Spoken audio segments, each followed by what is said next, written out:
राज्यसभा के हो रहे हैं जम्मू कश्मीर में आज इंतखाबात। आजाद की किस्मत के उतार चढ़ाव का भी होगा फैसला। अगली सरकार का तयन भी कर सकती है आज की वोटिंग।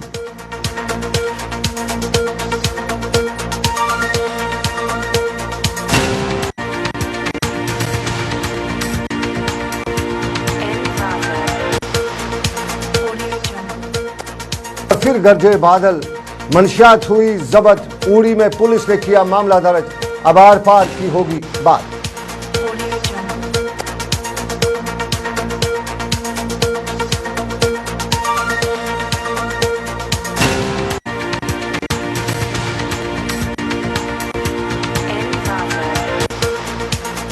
जवाहर नगर श्रीनगर के सैलाब मुतासिरीन ने मांगी आवाम से मदद। बटमालू के दुकानदारों ने रॉन्ग पार्किंग पर किया एहतजाज।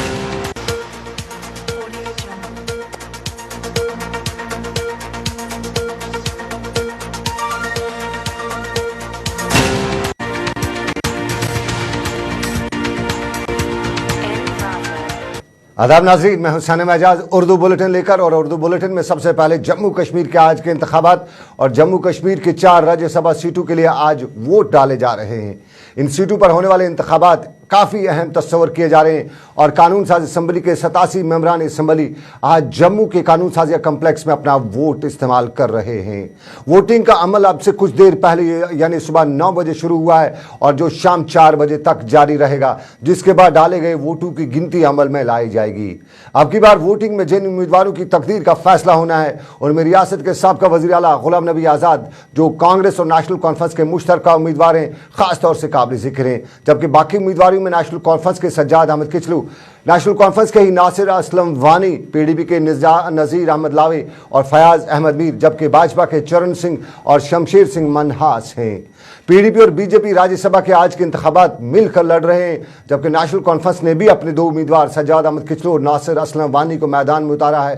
ताहम पार्टी अब की बार गुलाम नबी आज़ाद की जीत को यकीनी बनाने के लिए सख्त फिक्रमंद है। इसी दौरान राज्यसभा की 4 सीटों पर होने वाली वोटिंग में आज़ाद मेंबरान असम्बली का आज का रोल काफ़ी इंतहाई अहम होगा और जिसके हक में आज ज़्यादा आज़ाद मेंबरान वोट देंगे उसकी ही जीत हो सकती है। एक तरफ तो मोहम्मद यूसुफ तारिगामी और हकीम मोहम्मद यासीन ने पहले ही गुलाम नबी आज़ाद की हिमायत का ऐलान किया है, ताहम इंजीनियर रशीद आखिरी लम्हा तक कुछ वाज़ा नहीं कर सके हैं कि वो किधर को जाएंगे। ज़ंस्कार के आज़ाद मेंबर असम्बली ने पहले ही पीडीपी और बीजेपी के हक में वोट देने का फैसला किया है। ताहम अगर देखा जाए तो इंजीनियर रशीद के साथ कल नेशनल कॉन्फ्रेंस के कई लीडरान की बातचीत भी हुई है, लेकिन इंजीनियर रशीद का पल्ला साफ नहीं हो रहा है। जम्मू में कल दिन और रात देर गए तक कई मशवरे हुए, सलाह मशवरा जारी रहा सियासी जमातों में। ताहम आज की वोटिंग में क्या क्रॉस वोटिंग भी हो सकती है, इसके खदशात भी इजहार किए जाते हैं। जम्मू में आज की वोटिंग पर और ज्यादा जानकारी के लिए हम सीधा जम्मू चलने की कोशिश करेंगे। जम्मू से हमारे साथी सईद तजम्मुल फोन लाइन पर हमारे साथ मौजूद है। तजम्मुल, क्या है सूरत हाल जम्मू में? बिल्कुल सनम, जहां तक जम्मू कश्मीर में राज्यसभा की इन 4 नशस्तों के इंतखाबात की बात करें तो जम्मू कश्मीर में यूं तो राज्यसभा के इंतखाबात में इतना ज्यादा गहमा गहमी नहीं हुआ करता था, क्योंकि रिवायती अंदाज में वही सियासतदान राज्यसभा के लिए मुंतखब हुआ करते थे और जो असेंबली में नेशनल कॉन्फ्रेंस कांग्रेस की पार्टी हुआ करती थी या पीडीपी की पार्टी थी तो उनके पास नंबर इतने ज्यादा होते थे कि ज्यादा चिंता करने की जरूरत भी नहीं पड़ सकती थी। लेकिन इस बीच आज जम्मू कश्मीर में जो हालात बदले हैं, इसके फौरन बाद जो सूरत हाल पैदा हुई है, इसमें बताया जाता है कि राज्यसभा की नशस्तों के लिए जो वोट डाले जा रहे हैं, वोटरान की जो तादाद है, इसमें सारी सूरत हाल को लेकर गुलाम नबी आज़ाद और बाकी जो लीडरान हैं इनकी सियासी किस्मत का फैसला इलेक्ट्रॉनिक वोटिंग मशीनों में जो लोकसभा के इलेक्शन के लिए बंद हुआ था, उसके बाद राज्यसभा के लिए जो इलेक्शन हो रहा है उसमें इंजीनियर रशीद, हकीम मोहम्मद यासीन और बाकी लीडरान का जो वोट है बहुत अहम माना जाता है।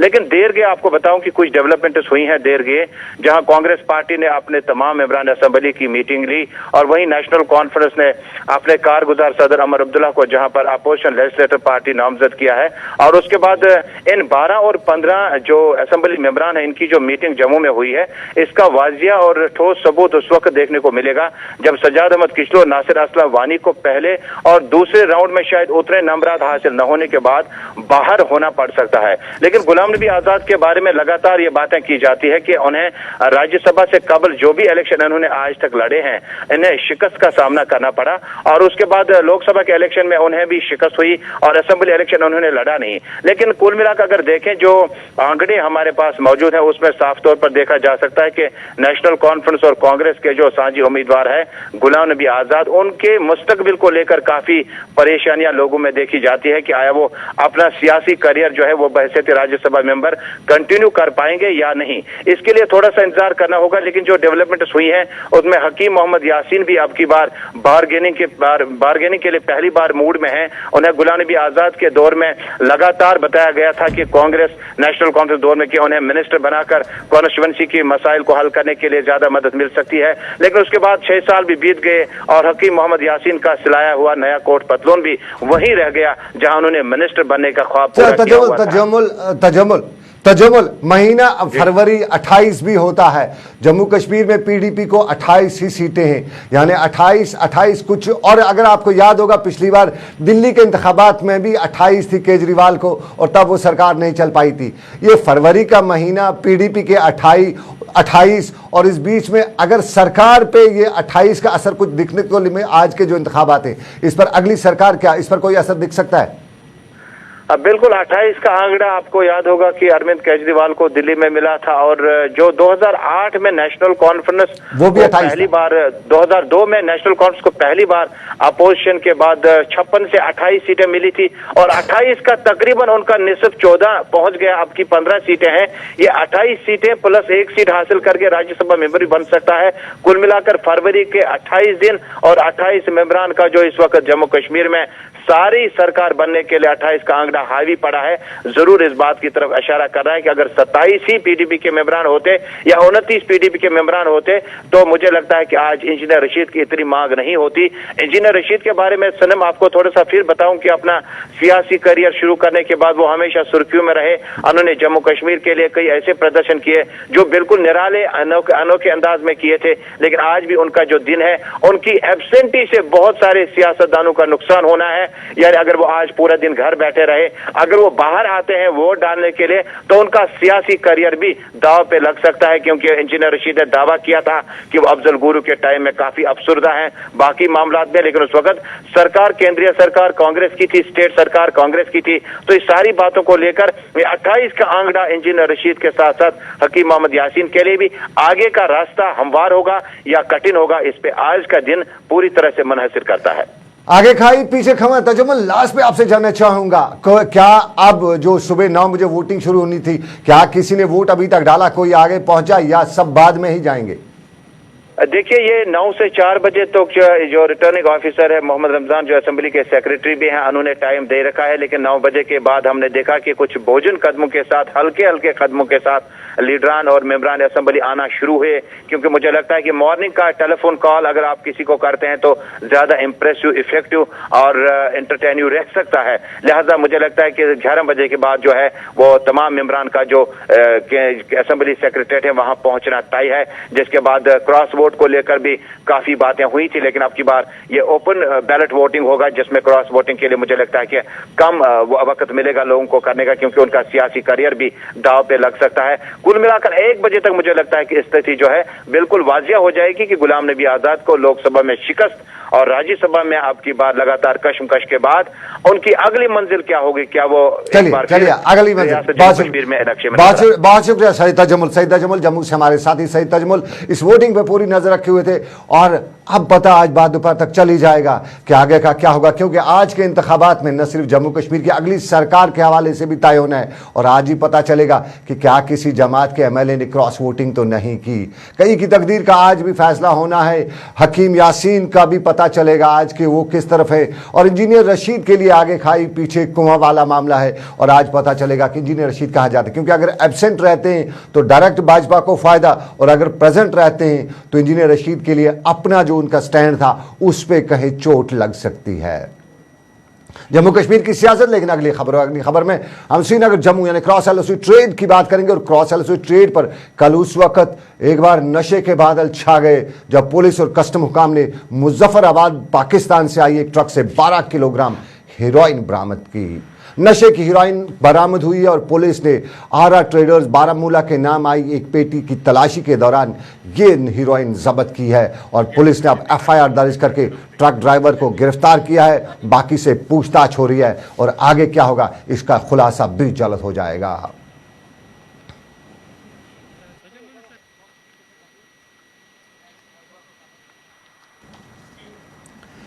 और अगली खबर जम्मू चलते हैं। जम्मू में 3 दिन लगातार जीएमसी में हड़ताल रही और हड़ताल के दौरान मरीजों को परेशानियों का सामना करना पड़ा।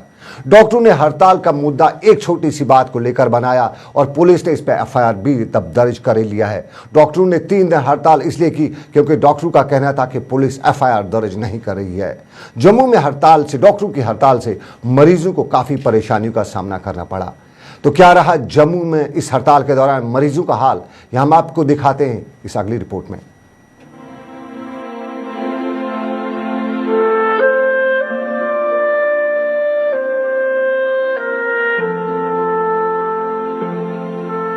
जम्मू का जीएमसी अस्पताल और जम्मू के जीएमसी अस्पताल में आज तीसरे दिन लगातार डॉक्टरों की हड़ताल है। जम्मू के सबसे बड़े अस्पताल जीएमसी में ये सब खेल किसका है, जरा ये नजारा तो देखें। डॉक्टर साहिबान को इस वक्त कहां होना चाहिए था? क्या जब अस्पताल में हर तरफ मरीज ही मरीज हो, परेशान हर कोई हो, तो क्या डॉक्टर साहब को सड़क पे होना चाहिए था?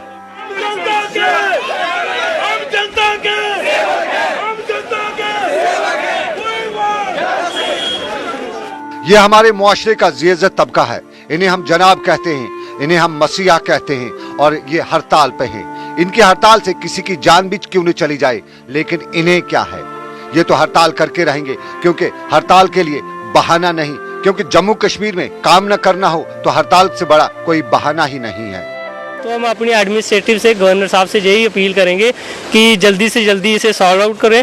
तो हमारी जो लोगों की समस्या है, इतना सफ़र कर रहे हैं सभी लोग, तो उन्हें उनकी समस्या परेशानी का हल करें और डॉक्टर को जो भी है जल्दी से जल्दी एडमिनिस्ट्रेटिव इधर बुलाएं। कोई यह मामला 4 दिन पहले शुरू हुआ। एक डॉक्टर और एक मरीज के दरमियान तू-तू मैं हुआ और मरीज ने तू-तू मैं करने के बाद जो हंगामा यहाँ पे हुआ उस पर बात आगे बढ़ गई और तब से लेकर अब तक डॉक्टर हड़ताल पे हैं, क्योंकि मामला पुलिस के पास भी पहुंचा था। तब पुलिस ने बात सुलझा भी ली थी, लेकिन डॉक्टर साहबान सड़क पर पहुंच ही गए। हड़ताल करना किसी का भी हक बन सकता है और हम हड़ताल करने पर किसी को रोक भी नहीं सकते, लेकिन क्या मुआशरे का वो मुअज़्ज़िज़ फर्द जिस पे कौम की बहुत सी जिम्मेदारियां हो, हड़ताल करके कौम को क्या हल करेगा, ये तो वही जानते होंगे जिन्हें दर्द होगा। परेशानी ये आ रही है कि 4-5 दिनों से हमारा पेशेंट यहाँ पर है इमरजेंसी में। उनको पैनक्राइज की प्रॉब्लम है बहुत ज़्यादा पेट में, कि डॉक्टर बोल रहे हैं कि 50% चांस उनके बचने के हैं और 50% नहीं। इसके बावजूद भी यहाँ पर हमारे को कोई सुविधा वगैरह नहीं है, तो हमारा पेशेंट काफ़ी दिनों से सफ़र हो रहा है यहाँ पर। तो हम यही गवर्नमेंट से और सबसे यही डिपार्टमेंट से यही अपील करते हैं कि हमारा जल्द से जल्द डॉक्टर हमारे पेशेंट का इलाज करे और हमारा पेशेंट जल्द से जल्द ठीक हो। तो हम कई बार कैजुअलिटी में डॉक्टर के पास आते हैं तो डॉक्टर बोलते हैं कि बड़े डॉक्टर छुट्टी पर हैं, तो हम क्या करें, आप इनको प्राइवेट ले जाओ। इन्हें हम डॉक्टर कहते हैं। इन्होंने कौम की खिदमत करने की कसम खाई होती है, लेकिन शायद इन्हें याद नहीं रहता है कि इन्होंने कसम खाते हुए कौम की खिदमत करने का वादा किया था, और वादा क्या है वो हम सड़क पर देख ही रहे हैं। जम्मू के जीएमसी अस्पताल में आज तीसरे दिन भी डॉक्टरों की हड़ताल है और डॉक्टरों की हड़ताल की वजह से हर मरीज को पिसना पड़ रहा है। किसी का कोई बीमार है, किसी की कोई परेशानी है, कोई इमरजेंसी में है, लेकिन कौम के मुअज़्ज़िज़ डॉक्टर को किसी की इमरजेंसी से क्या, उसे तो हड़ताल करनी है और हड़ताल कर रहा है। मैं भी 2-3 दिन पहले से हॉस्पिटल में आया था, लेकिन हमारे पेशेंट को यहाँ से उन्होंने छुट्टी करके घर भेज दिया है। लेकिन मैं 5-6 दिन या 10 दिन से यहाँ ये देख रहा हूँ कि जब पेशेंट हॉस्पिटल के अंदर इंटर होता है तो उसके पास डॉक्टर के पास जब वो जाता है, डॉक्टर नहीं है अंदर, तो डॉक्टर साहब बोलते हैं कि प्राइवेट ले जाओ इसको। आज तो 3-4 दिन से उनकी स्ट्राइक चल रही है। मैं इस स्ट्राइक का कारण जानना चाहता हूँ कि क्यों है ये स्ट्राइक। अगर किसी पेशेंट ने डॉक्टर के साथ बदतमीजी की, वो भी दुखी था, हो सकता है उसने मारा तो नहीं है डॉक्टर को। अगर एक डॉक्टर को, एक पेशेंट या एक डॉक्टर की लड़ाई झगड़े में करोड़ों की जानें जहाँ पे चली जा रही हैं, तो इसका कारण क्या है? मैं ये कहना चाहता हूँ कि ये जो डॉक्टर लोग हैं, अगर एक डॉक्टर के साथ किसी ने बदतमीजी किया तो उसे पूछिए, उनके पीछे हज़ारों पेशेंट जो हैं ये अंदर बर्बाद हो रहे हैं। कईयों की डेड बॉडी यहाँ से बिल्कुल ठीक बाहर से आ रहे हैं और अंदर से जो है उनकी डेड बॉडी बाहर जा रही हैं। जम्मू के जीएमसी में डॉक्टर हड़ताल करता है, लोग परेशान होते हैं और जम्मू की जीएमसी की इंतजामिया तमाशा देख रही है। आखिर कब तक? सवाल यही है। क्या इन डॉक्टरों से नहीं पूछा जा सकता है कि इस दौरान जो बीमार मर गए होंगे उनका जिम्मेदार कौन है? इस दौरान जिन लोगों को और परेशानी होगी उसका जिम्मेदार कौन है? और इस दौरान जो लोग यहाँ पहुंचे होंगे उनका वक्त जाया हुआ होगा उसका जिम्मेदार कौन है? आखिर जिम्मेदारी लेगा तो कौन लेगा? जम्मू से मोहित कुमार के साथ सनम एजाज, जेके चैनल। जम्मू के जीएमसी में 3 दिन लगातार हड़ताल रही। उस हड़ताल के बाद अपने नाज़रीन को बताते चले कि जीएमसी में अब डॉक्टरों ने हड़ताल वापस ले लिए, काम पे चले गए।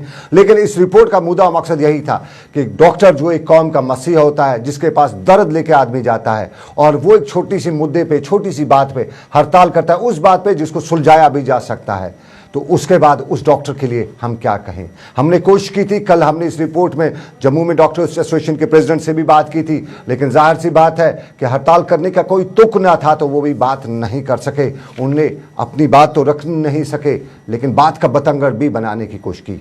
फिलहाल मुआशरे के उन अजीम लोगों से जिन्हें हम डॉक्टर कहते हैं, जिन पे हमें बहुत भरोसा होता है, जिनके सामने हर कोई जाता है दर्द लेके, उस दर्द का इलाज वहाँ मिलेगा, लेकिन वहाँ से हड़ताल मिलती है। ये सवाल है हमारी कौम के मुअज़्ज़िज़ पेशे यानी डॉक्टरों के हवाले से। और अगली खबर सैलाब जम्मू कश्मीर का। और जम्मू कश्मीर के सितंबर में आए तबाहकुन सैलाब के बाद जहां सरकार की तरफ से बाज़ाबादकारी के प्रोग्रामों को चलाया गया था और तबाहशुदा ढांचों के मलबे को श्रीनगर म्यूनिसिपल कॉरपोरेशन ने हटाकर बड़ी वाहवाह हासिल की थी, तहम जवाहर नगर और आसपास के लोग अब म्यूनिसिपलिटी के बार बार मुदाखलत से नाला ही दिखाई दे रहे हैं। जवाहर नगर में कल एक प्रेस कॉन्फ्रेंस के दौरान मरकजी जामिया मस्जिद अबू बकर की इंतजामिया ने गवर्नर से अपील की कि वो ज़ाती तौर उनके मसाइल की तरफ तवज्जो दे, क्योंकि जहां एक तरफ म्यूनिसिपैलिटी की तरफ से ऑन स्पॉट परमिशन की बात कही जा रही थी, वहीं मलबे को हटाने की बात की जा रही थी, ताहम जमीनी हालात इसके बरक्स हैं। जगह जगह मलबे के ढेर लगे हुए, तामीर नौ में म्यूनिसिपैलिटी गैर कानूनी अड़चने पैदा कर रहा है और यहाँ पे भी म्यूनिसिपैलिटी बात का बतंगड़ बनाकर लोगों को परेशान कर रही है। सैलाब से लोग परेशान हैं, लेकिन उस सैलाब के बाद म्यूनिसिपैलिटी से जो उम्मीदें थी वो पूरी नहीं हो रही है। वो भी रहने के लायक नहीं है, वो भी अनसेफ डिक्लेयर किए गए हैं। और इस वक्त जो जवाहर नगर की जो आबादी है वो इस वक्त किराया पर रह रहे हैं, सभी ऑलमोस्ट सारे किराया पर ही रह रहे हैं। और अब हम पहले वो मलबा हटा रहे हैं, उसके बाद अब हमने ये अपने रेजिडेंशियल मकान जो है वो शुरू किए हैं बनाने। शायद थोड़ा बहुत गवर्नमेंट ने भी हमको फाइनेंशियली हमें मदद की गिराने में, कि उसको साफ करने में, या गवर्नमेंट ने भी म्यूनसिपलिटी के ज़रिए से वो मलबा भी हटाया। थोड़ा बहुत अभी थोड़ा बहुत सड़कों पर भी मौजूद है इंशाल्लाह। जिला तरक्याती कमिश्नर बारामूला तलत परवेज ने चारी संभालने के फौरन बाद कल मुख्तलिफ इलाकों में जारी तरक्याती कामों का खुद जायजा लेकर मुतल्लिका महकमे के अफसरान को हिदायत दी कि वो मुकर्ररा मुद्दत के अंदर तामीराती प्रोजेक्टों को पाए तकमील तक पहुँचाएँ। बाद में जिला बारामूला के अफसरान की जायजा मीटिंग के दौरान उन्होंने जिला भर में जारी तामीराती कामों और बाज़ाबादकारी के प्रोग्राम का असर नौ जायजा लिया। वो वहाँ पे जो भी शटरिंग है फिर इसको ये गैप स्लैब है, नहीं ये तो छोटा मसला है sir. I wish others also to list their problems and I am just giving my opinion. आपकी कोऑपरेशन चाहूँगा, अभी वाले आपकी सपोर्ट करेंगे in getting either I will talk to the chief engineer और आपने बड़ा संग्राम आप सॉल्व कर रहे हैं। Some of the load consumers will be shifted to Kiriti now, so that is to सिमथिन Kishtwar सड़क को अगरचे साल 2009 से काम चालू है, ताहम आज तक इस सड़क पर काम मुकम्मल नहीं हो सका है, जिसकी वजह से सिमथिन के लोगों को काफ़ी परेशानी का सामना करना पड़ा है। लोगों के मुताबिक सड़क पर काम अधूरा छोड़ने की वजह से ये सड़क आमदरफ्त के काबिल नहीं है और इस सड़क पर पैदल चलना भी परेशानी को दावत देने के बराबर है। मुकामी लोगों ने गवर्नर एन वोहरा से अपील की है कि वो इस सड़क की तरफ ख़ुसूसी तवज्जो देकर सिमथिन के लोगों से हो रही मुश्किलात से निजात दिलाएँ।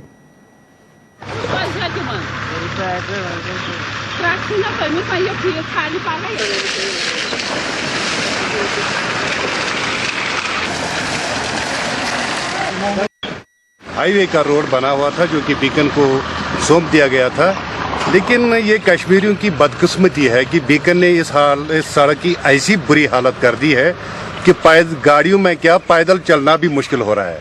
हर जगह जैसे पॉन्ड्स है, तालाब है, सड़क का कहीं नामो निशान भी नहीं है।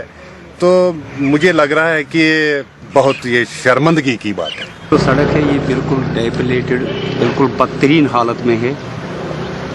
फंड्स भी इसके अवेलेबल है।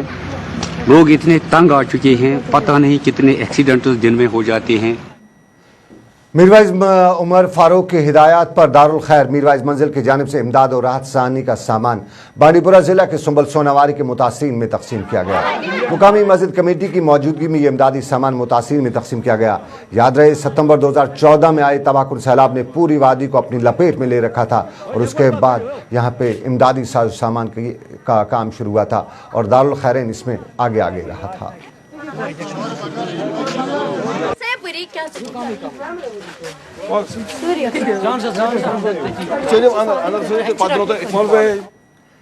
राब्ता सड़कों की खस्ताहाली को लेकर सोपोर की आवाम काफी परेशान है। बार बार हुकाम की तवज्जो राब्ता सड़कों की तरफ मबजूल कराने के बावजूद भी राब्ता सड़कों की हालत नागुफ्तबे है। मुकामी अफकाफ का मानना है कि छानेखन से निंगली तक अगरचे आरएनबी की तरफ से काफी अर्सा पहले एक सड़क को तामीर भी किया गया था, ताहम ना तो इस सड़क की अब मरम्मत की जाती है और न सरकार की तरफ से उन्हें इसके मरम्मत के हवाले से कोई जवाब दिया जाता है। सोपोर के लोगों ने गवर्नर एन वोरा से अपील की है कि वो सोपोर की हालत जार पर तवज्जो दें, क्योंकि सरकार जितनी भी सरकारें अब तक आई किसी ने इसकी तरफ तवज्जो नहीं दी है।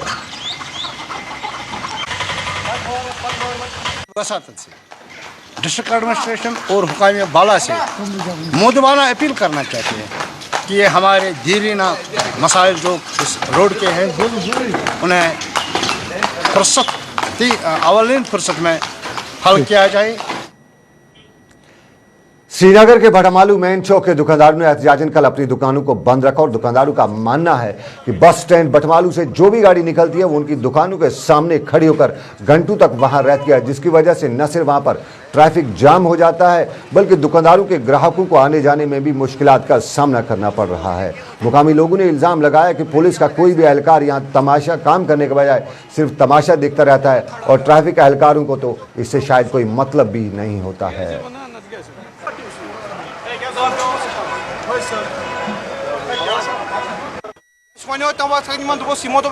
शॉर्ट पीरियडस रेतस खंड कि आज गया 2-4 वरी कि कह टेस्ट गसान बार बार डेवलपमेंट हटी ये पुलिस महकमस कह कोऑपरेट गसन आज गए जाए मजबूर खड़ा गसन खतर अगर न अम पे कोऑपरेट कर गवर्नमेंट जंग आमुत तंग आमुत। तो ऐसा हो गया कि बीच में ये सड़कें बढ़ नहीं थी उस वक्त जिस वक्त सादक साहब ने हमें दिया था, तो उसके बाद ये बीच में क्रॉस सड़कें भी निकल गई वो भी, और जो हमारा अड्डे का मतलब काम का था वो कम हो गया क्योंकि उस पर सड़कें आ गई दोनों, तो इस पर शाम में काम करते हैं और वो भी उसकी अड्डे का जो हालत है बुरी है। वो आप देखो कि पानी से पूरा गवर्नमेंट अथॉरिटी वाले के पास गए कि हमारा अड्डा ठीक करो। हम पुराने दुकानदार हैं, मुझे 50 साल हो गए अड्डे में और गवर्नमेंट की दुकान मेरे पास है। हमने 1000 दफ़ा बोला हमारा अड्डे का रिपेयरिंग करो, वो कहते हैं कि कराया। हमने भटमालू के बस अड्डे से निकलकर अब हम कौमी शाहराह पर चलते हैं और श्रीनगर जम्मू कौमी शाहराह पर काजीगुंड के मुकाम पर ट्रैफिक जाम होने की वजह से न सिर्फ मुकामी लोग परेशान हो जाते हैं बल्कि श्रीनगर या जम्मू से आ रहे मुसाफिरों को भी मुश्किलात का सामना करना पड़ता है। मुसाफिरों को लोगों के मुताबिक ट्रैफिक पुलिस का एहलकार तैनात होने के बावजूद भी यहाँ पर ट्रैफिक जाम रहता है और सब लोग तमाशा देखते रहते हैं। खासतौर पर बच्चों को स्कूल जाने में काफ़ी परेशानियाँ होती हैं।